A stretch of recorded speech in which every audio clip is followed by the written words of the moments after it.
Менің Дағыстаным повесінен үзінді. Күндердің күнінде Парижде бір дағыстандық суретшіні кездестірдім.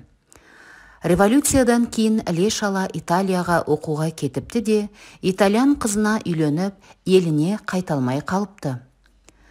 Тау ішіндегі дәстүрге үйреніп қалған әлгі дағыстандық жігіт көпке дейін өзінің жаңа отанына үйрене алмай жүріпті.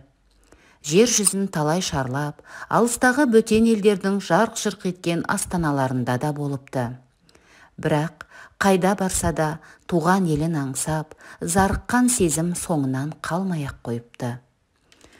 Осындай сезімнің бояу арқылы бейнеге қалай айналдырылғанын көргім келді де, өзің салған суреттерді көрсетші деп өтіндім. Бір суреттің аты елді аңсау екен. Суретте байырғы авар киімін киген итальянка суретшінің әйелі бейнеленген. Ол тау ішіндегі бұтақтың басында тұр. Қолында атақты Гацатлин шеберлері нақыштап жасаған күміс құмыра. Тау баурайында қайғырып, тұнжырап тұрған авардың тас ауылы. Ауыл үстіне төніп тұрған таулар бұдан да бетер қайғырып, тұнжыраулы. Тау төбесін тұман басқан. Тұман, деді суретші, көздің жасы. Таудың баурайын тұман басқанда, тастың тілім-тілім әжімін бойлап, мөлдір тамшағады ғой. Тұман, бұл мен. Екінші суреттен тікенек бұтаның басында отырған құсты көрдім. Ал бұта болса, жалаңаш тасты қақ жарып шығып, өсіп тұр. Құс сайрап тұр да, оған өз үйінің терезесінен қайғылы бір тау қызы қарап тұр.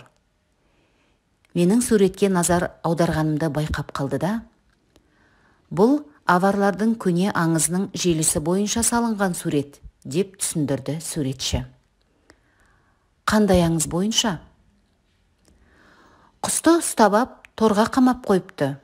Торға түскен құс күні түні бірдей, елім, елім, елім деп қақсай беріпті.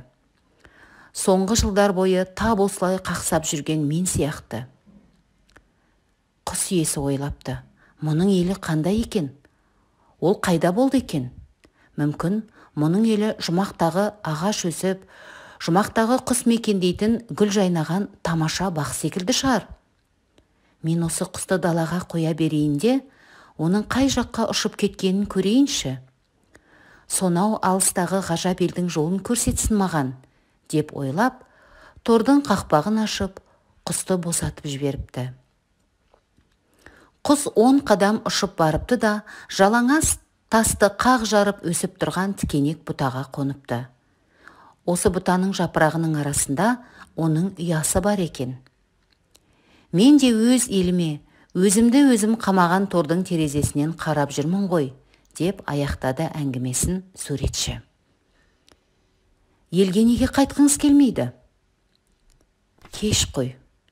Кезінде туған жерімнен жанып тұрған жас жүрегімді алып кетіп едім. Енді еліме қаудыраған қу сүйегімді қайтаруға хақым бар ма менің? Парижден оралысымен әлгі суретшінің туған туысқандарын іздеп тауып алдым. Таңғалғаным сонша, оның шешесі әлі тірі екен.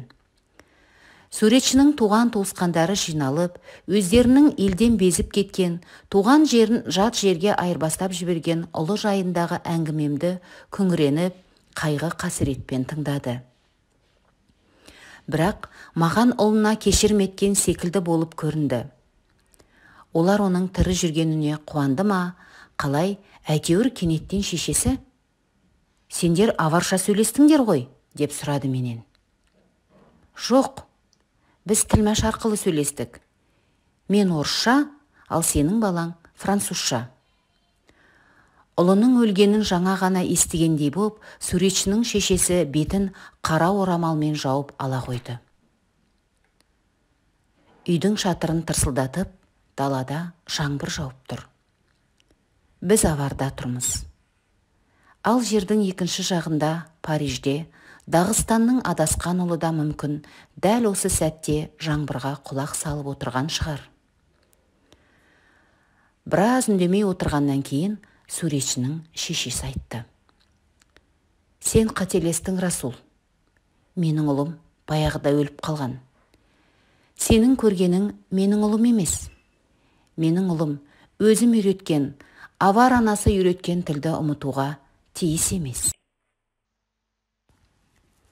Ана тілім менің. Сен маған ризасың ба, білмеймін, бірақ менің тірлігім сенсің. Мен сені мақтан етем. Сонау тұңғиық жер түбінен жарыққа, күнге, жасыл шөпке асыққан бұлақ суындай ана тілімнің сөздері жүрегімнен қайнап шығып, алқымыма тіреледі. Ернім күбірлейді. Өз күбіріме өзім құлақ тігем, ана тілім. Саған құлақ тігем. Сонда маған бейне тұңғиықтан шымырлап шыққан таудың асау өзені елестейді. Мен судың бүлкіл қаққан дыбысын сүйем. Мен болаттың сыңғырын атам. Қынабынан суырылған екі қанжардың бір-біріне соғылған дыбысын сүйем. Осының бәрі менің тілімде бар. Сондай-ақ махаббат сыбырында жақсы көреді. О, менің ана тілім. Сені де жұртқа білгізу маған өте қиын. Сенің алуан түрлі үнің неткен әсем еді. Авар боп тумаған кісіге үйрену де қиын оларды. О, егер біле қалсаң, оларды айту дүниенің рахат емес пе шіркін.